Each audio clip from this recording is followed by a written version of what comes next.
Et à présent, mesdames et messieurs, nous parvenons à notre débat principal d'aujourd'hui, centré sur l'intérêt qu'accorde l'État égyptien aux personnes aux besoins spéciaux. Et pour mieux aborder ce sujet, mesdames et messieurs, nous avons le plaisir d'accueillir au bout du fil Dr Amira Sabbar, qui est guide psychologique, coordinatrice d'enseignement pour personnes à besoins spéciaux. Bonjour. Bonjour. Alors, docteur Amira, premièrement, si on parle des initiatives, il y a toujours l'initiative de Fort différemment ou Aqouya Birtelef. Comment voyez-vous ces initiatives et leur effet sur les personnes à besoins spéciaux et certainement, est-ce que ça élimine ou réduit leurs problèmes?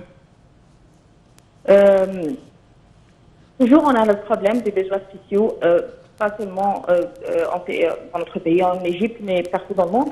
Ils ont besoin toujours de savoir d'être conscients de leurs besoins.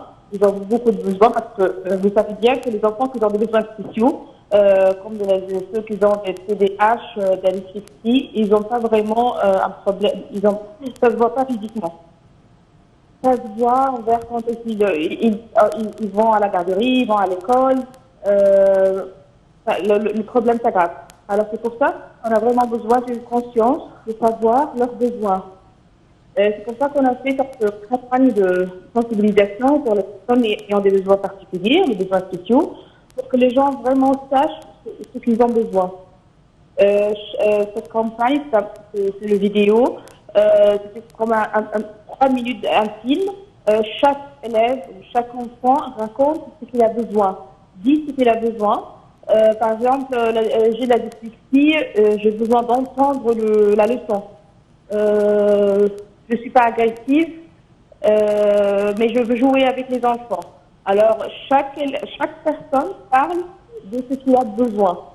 Oui. Parce ils ont vraiment besoin d'être intégrés dans les écoles, dans les classes avec les autres. Et ça ne se passe pas vraiment. On n'arrive pas toujours à les intégrer parce que ni les professeurs, ni les écoles sont préparés pour leur intégrer dans la classe ou dans l'école avec les autres. Oui, oui, justement, ça c'est ma question.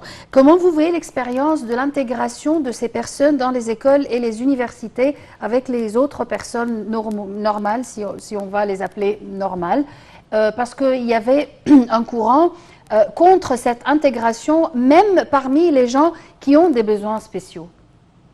Oui, il y a des fois, ils ne sont pas vraiment contre, mais il y a des enfants ou des élèves qui peuvent pas être intégrés dans les écoles ou dans les universités. C'était les parents qui étaient contre. Pas vraiment. Pardon? C'était les parents qui étaient surtout contre cette intégration. Concernant les parents des élèves qui ont des besoins spéciaux ou les parents des autres élèves? Non, les deux. Des deux côtés. Des fois, ça aggrave le problème. En plus, quand tu intègres un élève qui a des besoins spéciaux. Là, ça dépend des besoins spéciaux que l'élève a. Voilà. Oui. Il y a des besoins spéciaux, par exemple, si l'intelligence est moins de 70%, il ne peut pas être intégré dans une école normale avec les autres. Là, il va poser beaucoup de problèmes. Et aussi, il ne va pas vraiment être respecté par les autres, aimé par les autres. On a besoin vraiment d'une conscience véritable dans les écoles pour savoir que cet élève ne veut pas causer des problèmes, et lui, il a une intelligence qui n'est pas vraiment comme les autres. Alors là, ils ne peuvent pas être intégrés. Il est préférable d'être dans des écoles spéciaux pour eux. Mais je parle des besoins spéciaux comme le TDAH, la dyslexie. Ces élèves-là, aussi, en plus, ces élèves-là, la plupart de ces élèves, ils ont une intelligence qui est des fois plus que 100, 120 d'intelligence. Alors, ils doivent être intégrés dans des classes et dans les écoles. Mais toujours, on a un problème pour leur intégration parce que les professeurs, les élèves, jusqu'à maintenant, ils ne sont pas vraiment aimés par les autres des fois. Ils ne sont pas vraiment, ils n'arrivent pas à comprendre leurs besoins. Alors, c'est ça le problème. C'est ça le problème. Alors, cette campagne, c'est pour dire vraiment que ces élèves souffrent vraiment parce qu'ils ne sont pas vraiment compris par la société, par les élèves, par l'école, par les gens qui sont vraiment entourés, qui l'entourent.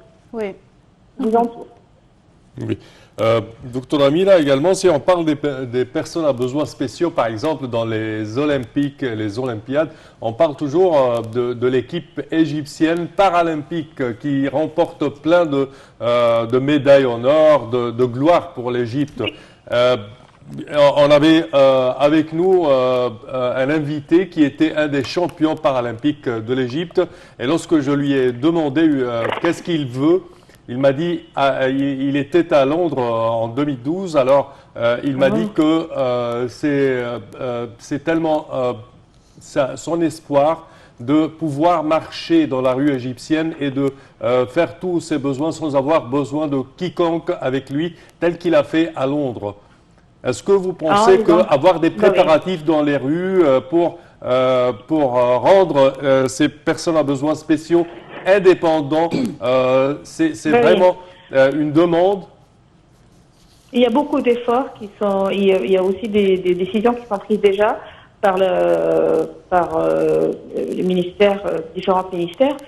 Comment on appelle ça?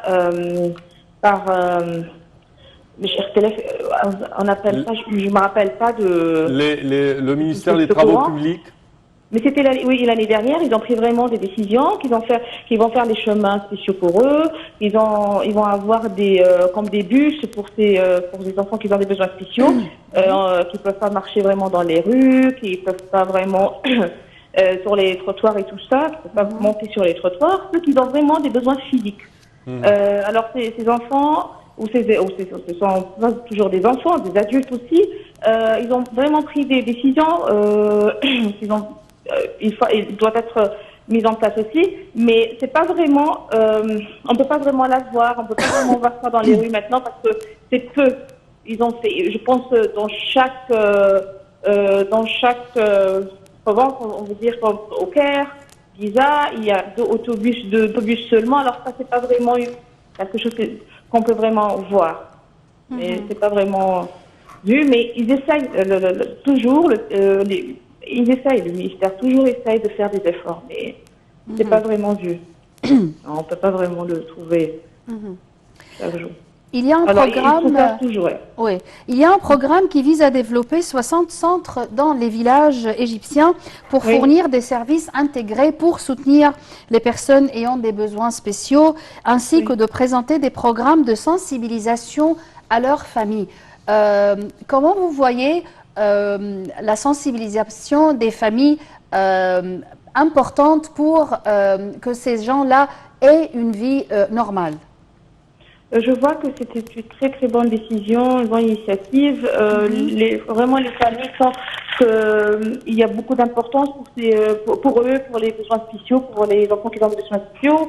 Les mères, parce que je travaille toujours avec les familles, ils me disent vraiment, on est là, on est acceptés, nos enfants sont acceptés. Ils n'étaient jamais acceptés par les autres, mais maintenant je vois qu'on est vraiment acceptés, on est intégrés dans la société. Et je vois les 60 centres que vous parlez. Ça fait beaucoup de différence, mais on a toujours besoin en plus. On a toujours besoin de plus. Parce qu'on a vraiment une grande quantité de personnes qui ayant des besoins spéciaux. Et est-ce que toutes les catégories de personnes ayant des besoins spéciaux, ils ont besoin de la même sensibilisation ou du même traitement? Ça dépend toujours. Non. Ils sont différents. Et chaque enfant a des besoins spéciaux différents de l'autre. C'est ça le problème. Alors comment on met des programmes pour tout le monde? Alors ça, il y a beaucoup d'efforts qui sont pris aussi.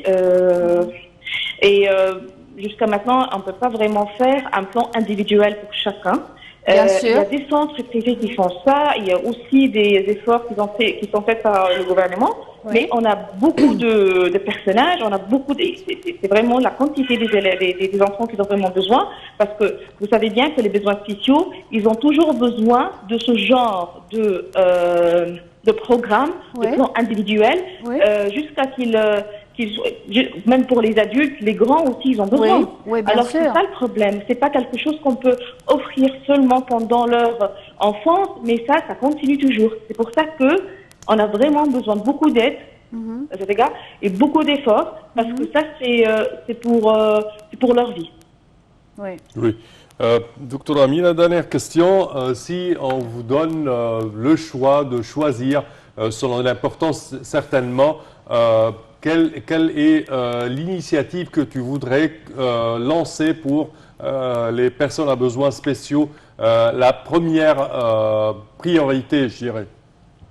Je voudrais bien que ces enfants et ces adultes et les gens qui ont vraiment des besoins spéciaux ayant les séances et les plans individuels pour eux jusqu'à qu'ils soient vraiment...